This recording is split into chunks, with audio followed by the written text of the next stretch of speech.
Let's talk about the 3 M's. What are the 3 M's? Mindfulness, meditation, and manifesting.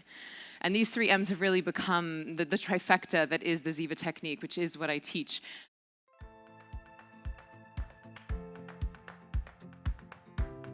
So mindfulness I would define as the art of bringing your awareness into the present moment. Beautiful, right? Practice that right now, right? And let's just do it, right? Just close your eyes. You don't even have to put your pens down. Just close your eyes and just take a big, delicious inhale. And exhale. So good. And this time as you inhale, I want you to actually feel the breath as it enters your nostrils. And as you exhale, I want you to feel the tactile sensation as it exits your nostrils. Really good. And open your eyes. So that was like a mindful moment, right? That was one mindful breath where we brought our awareness into this moment, into the right now. So anytime you are directing your focus, anytime you are doing a guided visualization, anytime you're focusing on your breath, counting your breath, visualizing your chakras, imagining a waterfall, I would put that in the category of mindfulness, right? Waking state, left brain practice, and you're directing your focus.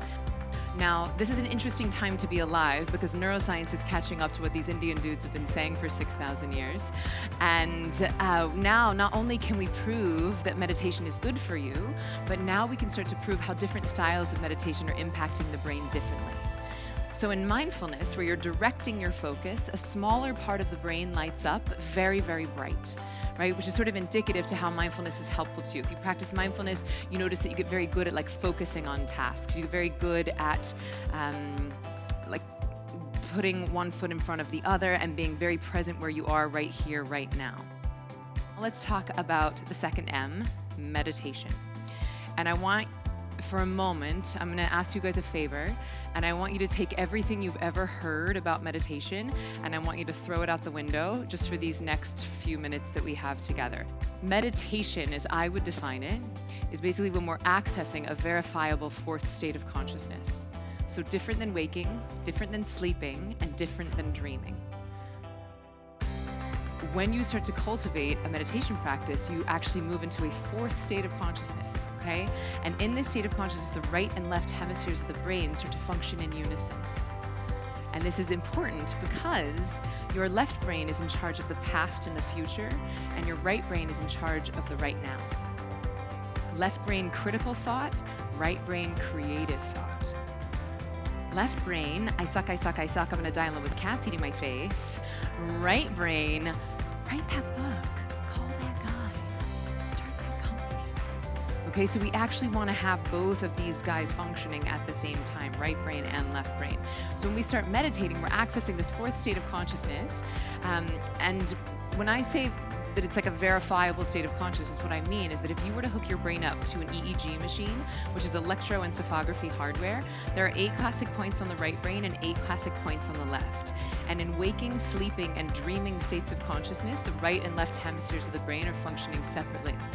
But in this 4th state of consciousness, all 16 leads of EEG rise and fall in unison.